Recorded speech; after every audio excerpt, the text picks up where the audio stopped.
Hi, I'm Bruce Masterman with the council update from our council meeting on Monday, May the 25th. Craig was away, I filled the chair, and apart from a couple of procedural hiccups, I think it went okay, but I'm looking forward to Craig coming back next time. So, fairly big meeting. We started off with 3 delegations. First one was Tracy Lamontagne with the town. She gave us an update on the 11th annual Community Green Sweep, which happened on May 2nd. In High River. It was a great day. It's a great community event. It brought out more than 100 volunteers, and I think there were about 34 tons of garbage collected that day. As I say, it's a great event.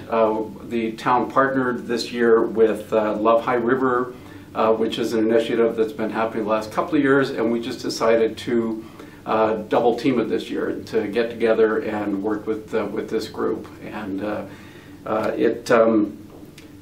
it started with a breakfast at the fire hall, ended at noon with a great barbecue at the fire hall, and I really urge people to come and join this next year. We are thinking about we're looking at ways of possibly making this a year-round activity, where we have different smaller community green sweeps through the year, working with the youth collective here in High River. So. Second delegation, Michael Nychuk, the chair of the Mayor's Economic Development Task Force. This is a really important task force that was established by council at Mayor Snodgrass's behest, basically after the twist report into economic development. We wanted to really try to narrow the focus of what we really need to do in High River. Michael spoke really quite well on behalf of the task force, made up of several community members and Town of High River administration people, and also Councillor Loran and Craig Snodgrass. So it's really looking at how to get the best economic development initiatives in place for High River. As Craig likes to say, a made in High River approach to High River, and that's really, really important to us. I'm not going to go into all the details. It was quite detailed. Michael did a very good job of giving a synopsis on this, and but basically it covers everything from some of the policy items, everything from water use, business permits, environmental guidelines, and all kinds of things. So we're really, really grateful for this group. We accepted this report as information. The work continues, so stay tuned on that. The third delegation, we had a request from a representative of Sage Creek Developments, basically looking for us to repeal a policy which requires security completion of on-site work related to development permits. So a rather complex subject. I know Mayor Snodgrass has been in touch with the developers. They're talking about this very item. Sage Creek came and asked us to repeal this requirement, and so we will be deciding this in the June 8th meeting of council. What else? A couple of minor textual amendments, basically some housekeeping items. I'm not going to get into a lot of detail, but basically in order to improve the readability and clarity of a statutory planning document, and basically Land Use Bylaw 4306. And so we're having a public hearing at our next meeting at 3 o'clock on June 8th.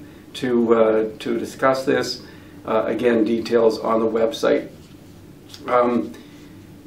We also looked at a bylaw, land use bylaw amendment for Spitzee crossing land use districts, and basically just looking for some new classifications for Spitzee crossing, and we did give first reading to this bylaw as we did to the one I just mentioned before on the textual amendments. And so we'll be having a public hearing on this issue at 3:15 the same day, June 8th. The What else? Community Resource Center, which is basically what we're calling and what the province is calling the new provincial building / Foothills School Division offices at 129 4th Avenue, where we have that great new parking lot right now. Basically, the developers of that center had come to the council a few weeks ago looking for permission for a land encroachment, which would have required the removal of 2 trees that we have as part of our downtown redevelopment plans.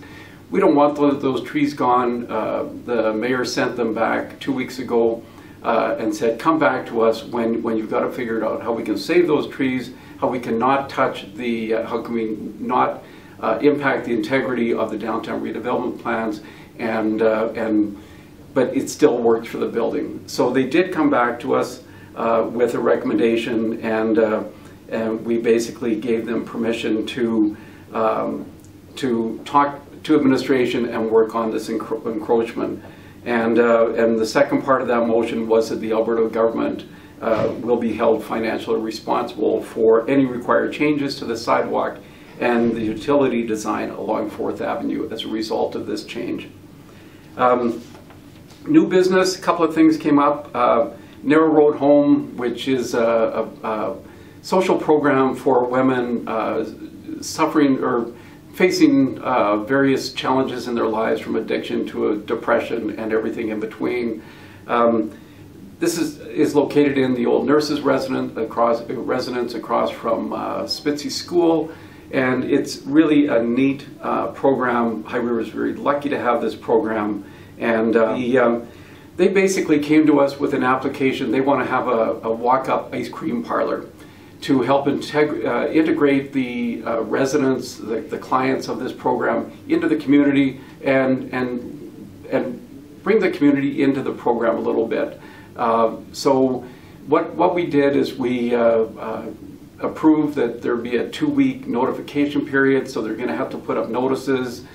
Kim Courtney from Narrow Road Home committed to talking to residents about see how they feel about this, and then it'll come back to council in a couple of weeks. And some housekeeping things on Director of Emergency Management and deputies. Basically, we had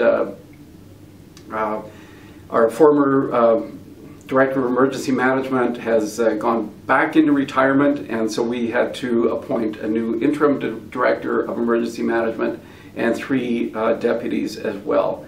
And we also had to rescind all past appointments just to kind of clear the way for all this to happen. So we're in really great shape in High River, and you've heard us talk about this in the past, and we'll keep talking about what kind of shape we are in case of emergencies. But we're really happy to have we appointed Carly Benson, the interim Director of Emergency Management. Carly has been very strong in this area and has been a real leader both for High River and for other communities. We also appointed Len Zebedee, the fire chief, and Deputy Chief Trevor Allen, and Jim Simpson from administration as Deputy Director of Emergency Management, effective immediately. The last item was the Foothills Shuffleboard Association. They had got a grant from us, a community grant for $7,500, and then they gave it back because they didn't think they'd be able to use it. They were going to disband from the old from the curling club. Bob Cousy from the Shuffleboard Association came to us, presented to us, and asked if now they're getting going again. This is a great activity, not just for seniors but for others. But it really is a good activity. So Bob Cousy from the Shuffleboard Association came to us and said, can we have that $7,500 back? So we basically gave it back, and it will be coming from the Recreation Reserve account. So that kind of wrapped up the main things that we did on Monday. As always, you can contact the mayor and all us councillors on our emails, and our phone numbers are all on the website, www.highriver.ca. So that's it for now. Next time you should be watching Craig and not me. So thanks so much.